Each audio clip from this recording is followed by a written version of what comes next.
Hello everyone, this is a little bit of post-production. I want to say that you might see some difference in my voice. The reason why is because my tongue is swollen. Something has happened. I think I'm getting sick. Basically, I'm getting sick. So if there's any difference when it comes to my voice, that's the reason why. So I just wanted to put this right before the video so you understand that this was going to be happening.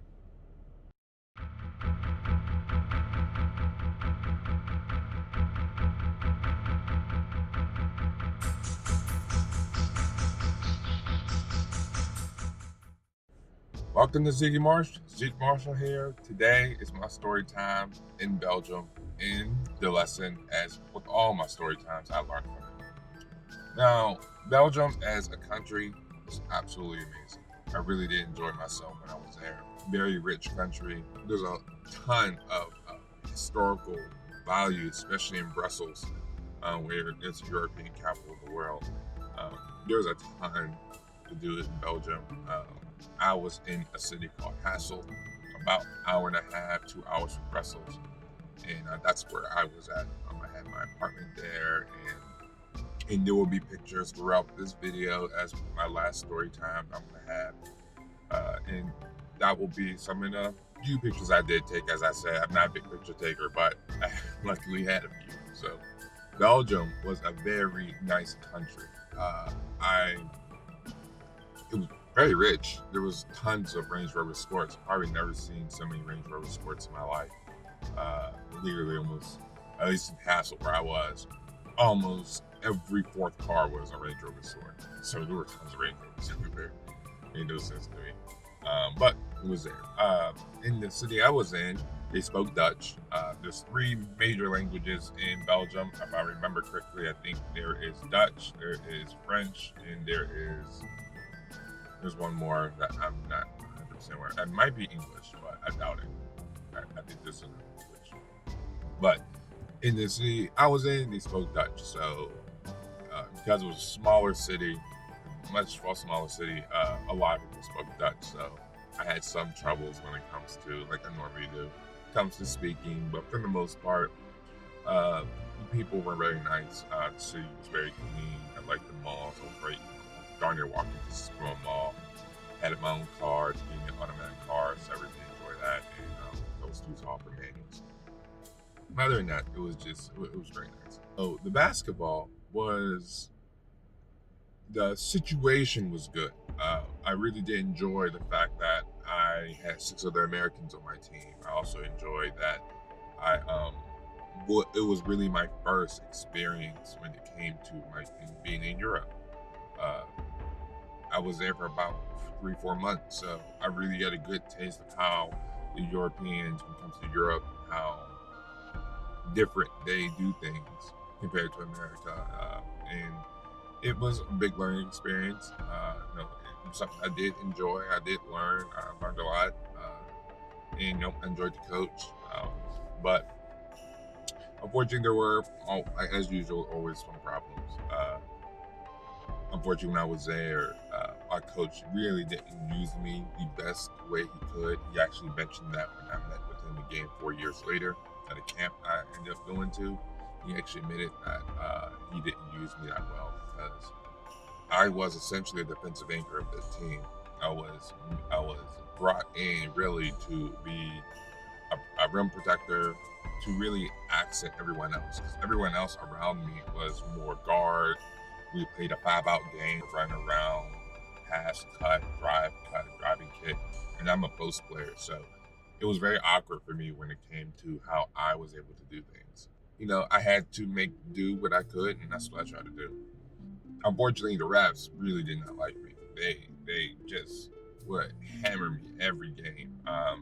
Back then, I was only about 100 kilos, 101 kilos, which is about 224 pounds, 223, 224.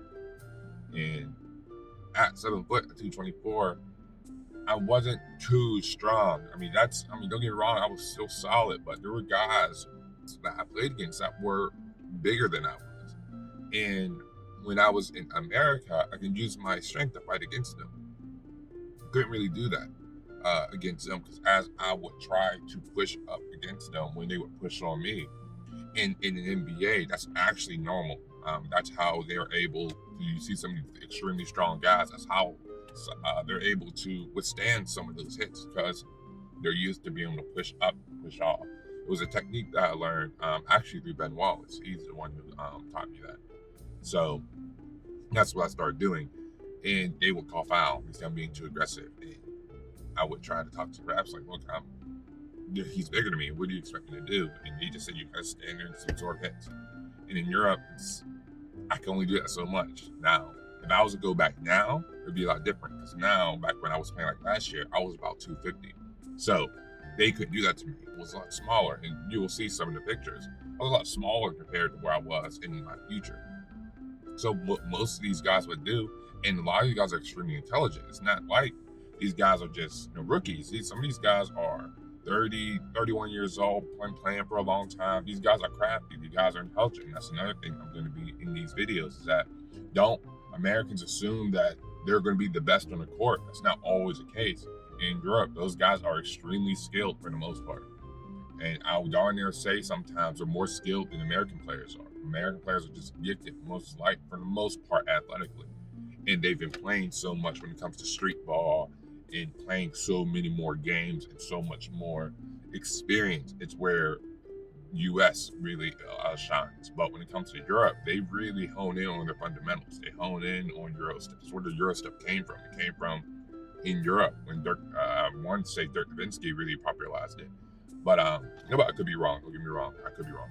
But that's where those things come from. It comes from them maximizing the skills and way to do certain movements. It's even reflected on how they practice.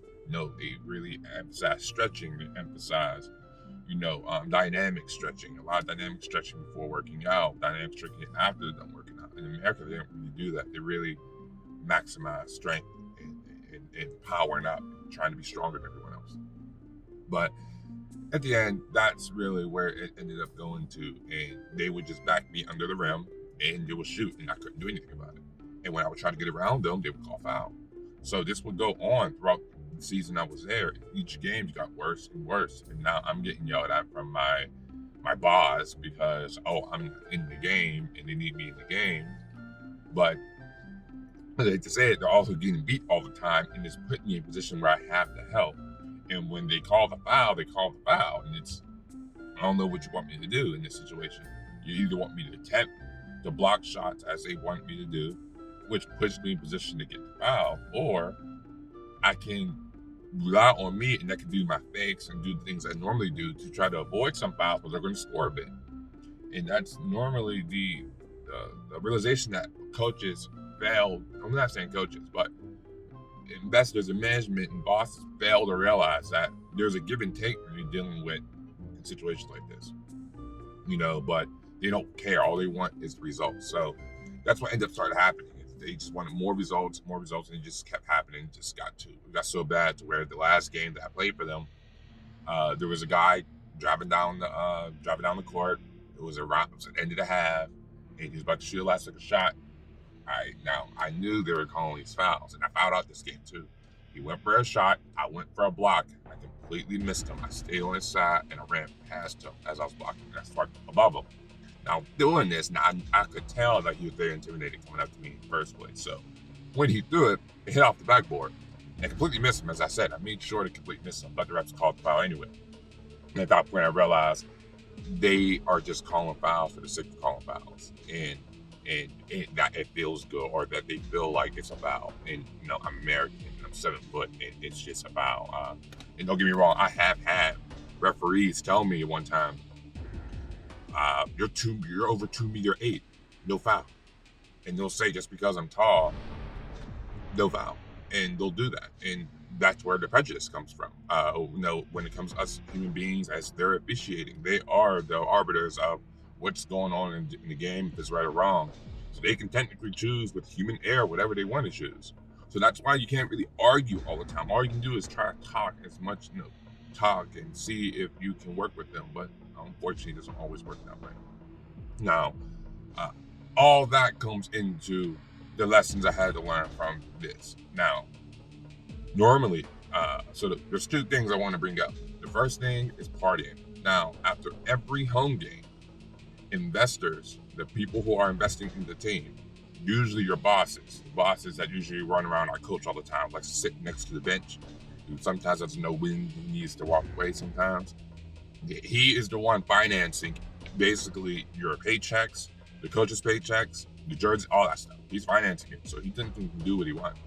Now, he has after parties. Almost every European team does this. They have after parties, so they can thank their sponsors, the people that are sponsoring their team, that have those logos on your jersey. They're paying, to get their things looked at. So you're gonna have to communicate with them. You're gonna have to go out and put yourself out there and allow them to mingle. You're gonna have to mingle when you come to your communication skills. They want to know who they're investing in, which is why it's so important to make sure you stay into a very presentable when you're talking to these guys, because you never know who you're meeting.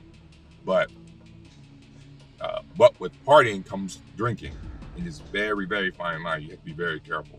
A lot of rookies assume that they can just do what they normally do, as much as I say back in America, and it doesn't work that way. Those bosses are only okay when you're winning.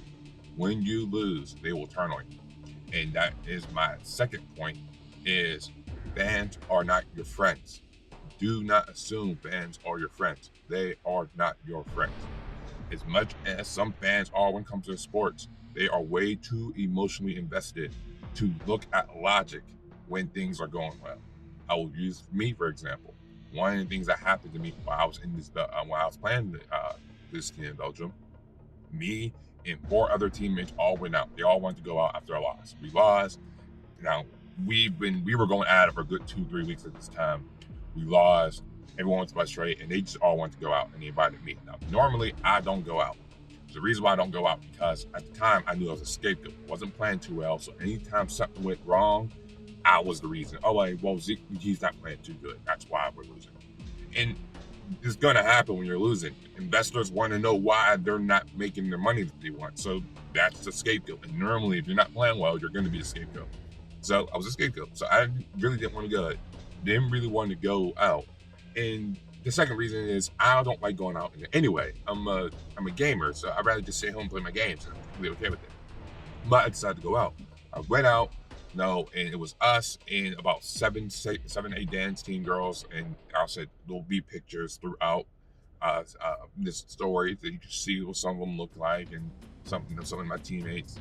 But so we're all hanging out at a bar, and we're hanging out. I think we're there for about maybe an hour.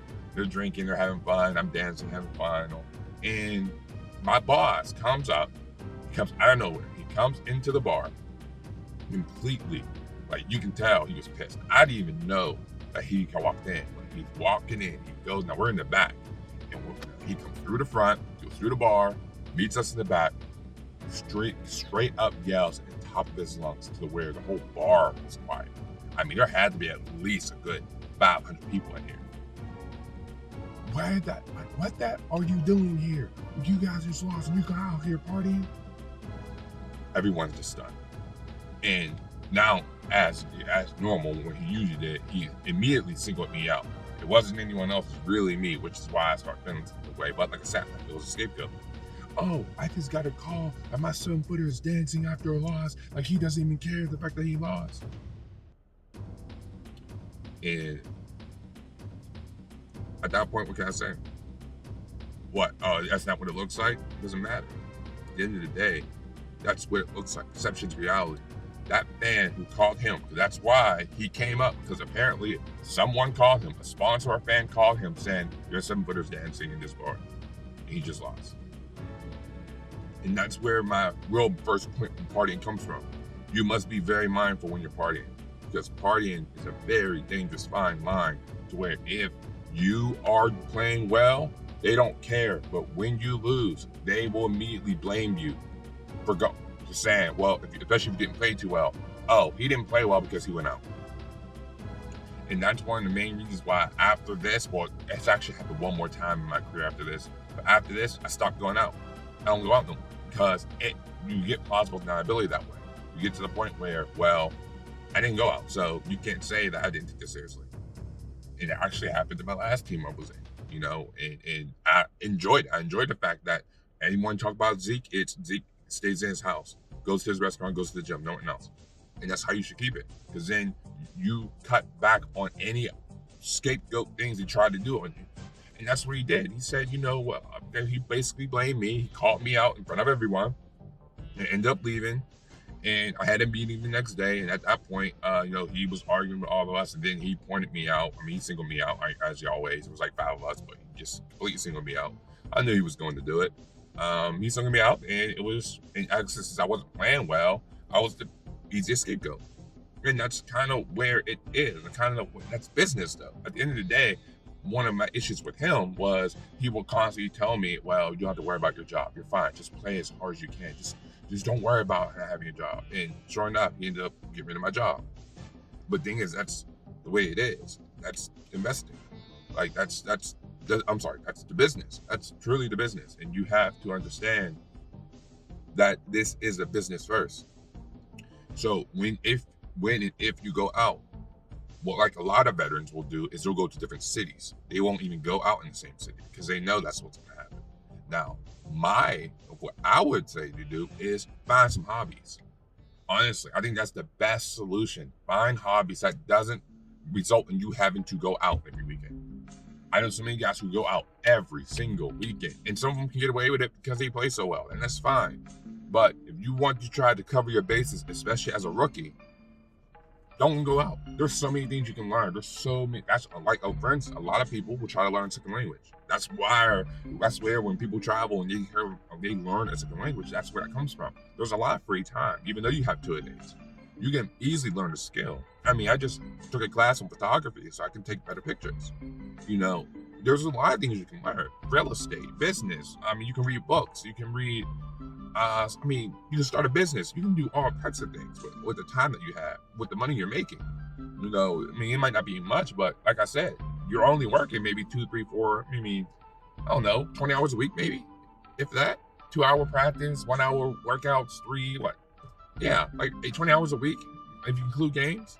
If you include travel time, it might be 30, but for the most part, you're relaxing. So for the most part, you should be using that time to find a hobby. I said, I love anime. I love video games. I love learning about real estate business. I have a business that I'm trying to create, which is what this YouTube's going to do. That's where my goals and all my stuff lie. So when I'm home all day, that's what I'm doing. I'm focusing on stuff like that. And not only do you save money, which that's going to be a whole nother video, you're able to learn new skills that can actually make you more valuable. What people don't realize, and this is a high level play that I'm making now, but what most players don't realize is if you can make yourself more valuable outside basketball, it solidifies it solidifies your chance of staying on that team. If you are proven to be marketable with a brand that you have, like for instance, I want to be, my brand with this channel and everything else I'm trying to do is I am a gamer. That's a pro athlete. I'm a pro athlete and a gamer. And that's what I want to be. That's how I want to do it. So if I can market myself to where I can have 500 fans that are following me that's going to tune in, they won't think twice, because at that point, you're making them more money than just basketball. So that is really the 2 points I have when it comes to business and partying. You have to understand that it's a business. And when you are trying to develop a professional career, you must approach it that way, because everyone wants to turn on you when things aren't going well. So you need to make sure you have a safety net behind you that can help you when things aren't going well. And that's one thing that I picked up, and it helped wonders for me last year. Absolutely did. Absolutely helped me wonders last year. It also helped me when I was in Saudi Arabia, which I will go into in the second video. So I hope you guys enjoyed this video, this insight on my time as a professional athlete, my time in Belgium. I hope you got some information out of it. I hope you enjoyed the pictures. Also, I hope you guys had a great happy holidays. I wanted to bring up that I got this for Christmas. I'm happy about it because I haven't had a Christmas in over a decade. Literally, for over a decade, I've been by myself for Christmas. I've been overseas or I've been in basketball. So I was very thankful that my sister gave me that. So I hope everyone had happy holidays. Please like and subscribe if you enjoyed this video. There will be I finally was able to get the tools I need to really start streaming. So once this video goes live, I'm going to start putting a little bit more streaming content. So if you are interested in that, please tune in and we can just come hang out, say hi and see whatever we can do. So I do want to thank you. If you did reach the end of this video, I want to thank you very much for sticking with me about this story. And hopefully we can continue to build this community. I will start having out more videos at least 2 times a week. That will be the goal, 2 times a week videos. And hopefully I can start streaming at least 2 times a week. That's where my goal is. But since I do have other things I'm doing with real estate, things like that, I'm not 100% sure if I can really do all that yet. I'm still trying to figure exactly how I'm going to go forward with this. But once again, please like and subscribe if you enjoyed this video.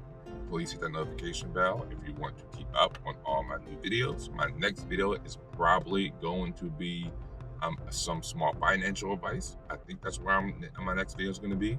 And please tune in and Control Delete, everyone.